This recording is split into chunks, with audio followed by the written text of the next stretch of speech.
Evening dear students. Next हमारा जो topic है वर्क, एनर्जी एंड पावर। ये चैप्टर है जो आपके एग्जाम में आना है, बहुत इंपॉर्टेंट है ये चैप्टर। इसे आपने ध्यान से समझना है, ठीक है। सबसे पहले आपकी डेफिनेशन आती है वर्क। सबसे पहले डेफिनेशन किसकी आती है? वर्क की। अब ध्यान से सुनो, वर्क क्या होता है। अगर किसी ऑब्जेक्ट पर हम फोर्स लगाएं, क्या लगाएं? फोर्स, और वो ऑब्जेक्ट डिस्प्लेस हो जाए, ठीक है। डिस्प्लेस होने का मतलब क्या है? आगे चल जाए, ठीक है। तो इसका मतलब क्या है? हमने क्या किया है? वर्क किया है।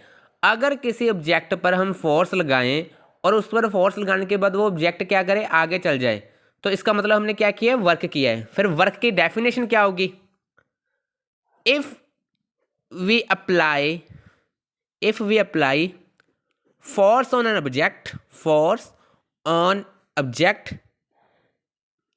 and object displaces, then work is said to be done.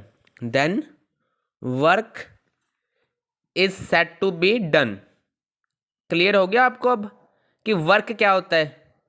कि अगर आपने किसी ऑब्जेक्ट पर फोर्स लगाई है और वो ऑब्जेक्ट आगे को डिस्प्लेस कर गया, क्या कर गया? आगे को डिस्प्लेस, तो इसका मतलब क्या है? हमने क्या किया है? वर्क किया है।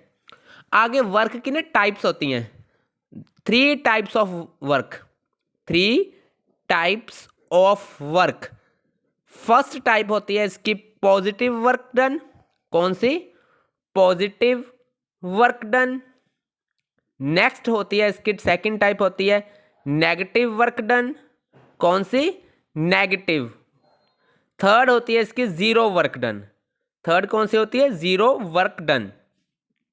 अब ध्यान से देखो, अगर हम पहले पॉजिटिव वर्क डन को एक्सप्लेन करते हैं। किसको? पॉजिटिव वर्क डन को। देखो इधर ये कोई ऑब्जेक्ट है, ठीक है। मैंने इसको इधर को फोर्स लगाई और ऑब्जेक्ट भी इधर को डिस्प्लेस किया। मतलब क्या है?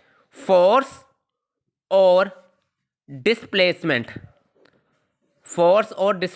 दोनों की सेम डायरेक्शन हो। क्या हो? दोनों की सेम डायरेक्शन। तो इसका मतलब क्या है? हमने कौन सा वर्क किया है? पॉजिटिव वर्क किया है। कौन सा वर्क किया? हमने पॉजिटिव वर्क किया है, ठीक है स्टूडेंट्स।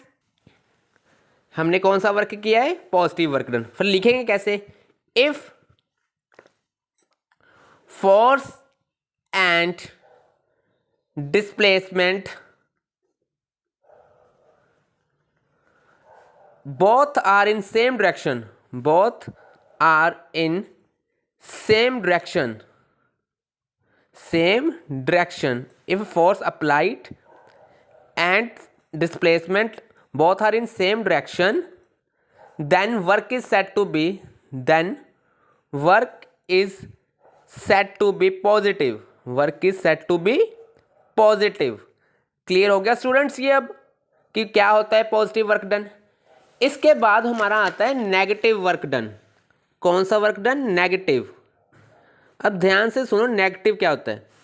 अगर हमने किसी ऑब्जेक्ट को फोर्स इधर को लगाई और उसकी डिस्प्लेसमेंट इधर को होगी, मतलब कि ऑपोजिट होगी। फोर्स इधर, डिस्प्लेसमेंट इधर, तो इसका मतलब क्या है? हमने कौन सा वर्क किया है? नेगेटिव। फिर यहां पर क्या लिखेंगे? If force applied and displacement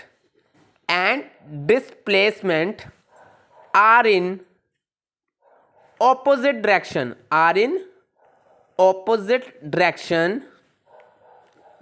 then work is said to be negative. Clear हो गया आपको? Work is said to be negative. अब इसके बाद आता थर्ड डेफिनेशन हमारे पास आती है जीरो वर्क डन की। किसकी? Zero work done. ये इंपॉर्टेंट है, जीरो वर्क डन। अगर आपने फोर्स लगाई इधर और डिस्प्लेसमेंट हो गई इधर को, दोनों में एंगल क्या हो गया? 90। तो उस टाइम कौन सा वर्क होगा? जीरो। फिर कैसे लिखेंगे? If force applied and work and displacement both are perpendicular to each other. Both are perpendicular का मतलब क्या होता है? 90 degree. Both are perpendicular to each other, then work is said to be zero. Work is said to be zero. Clear हो गया? और work के unit क्या होते हैं? Unit of work is joule. Unit of work is joule. याद रखना है, एसआई यूनिट क्या होते हैं? वर्क के जाउल. ये वीडियो आपने देखनी है, रिवाइज करना है फिर से. वर्क, एनर्जी, पावर, जो मैंने ये 3 टॉपिक्स कराए हैं, कल हम न्यू टॉपिक्स करेंगे इसके. ठीक है students, have a nice day बेटा.